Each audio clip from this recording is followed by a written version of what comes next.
तर चंद्रपूरमध्ये बनावट शिक्क्यांचा वापर करून बोगस पट्टे वाटले जात आहेत। भाजपच्या माजी शहराध्यक्षांविरुद्ध तक्रार करण्यात आलेली आहे। तर महापालिकेने प्रकरण पोलिसांकडे सोपवले। आरोपींना शिक्षेची काँग्रेसने मागणी केलेली आहे। निवडणुकीच्या पार्श्वभूमीवर मतदारांना जमिनीचे स्थायी पट्टे देण्याच्या नावाखाली बोगस पट्टे देण्यात आल्याचा गंभीर आणि तेवढाच धक्कादायक प्रकार चंद्रपुरातून समोर आलेला आहे। हा सर्व प्रकार भाजपच्या माजी शहराध्यक्षाने केल्याचा थेट आरोप आणि तक्रार महापालिकेकडे करण्यात आलेली आहे। तर मतदानाला एक दिवस शिल्लक असताना चंद्रपुरातील राजकीय वातावरण आता यामुळे चांगलंच तापलंय। नाही, खरं म्हणजे आता आदर्श आचारसंहिता सुरू आहे। पट्टे वाटता येतात का, पहिला प्रश्न। ते वाटताच येत नाही। म्हणजे निवडणूक आयोग, निवडणूक अधिकारी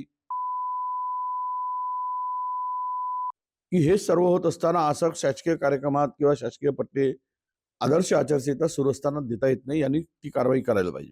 बनावट पट्टे तयार केलेत, बनावट पट्टे तयार करून ते वाटप केलेत आणि लोकांना फसवलं। याला कुठल्या हालती सुटता कामा नये, याच्यावर कारवाई झाली पाहिजे।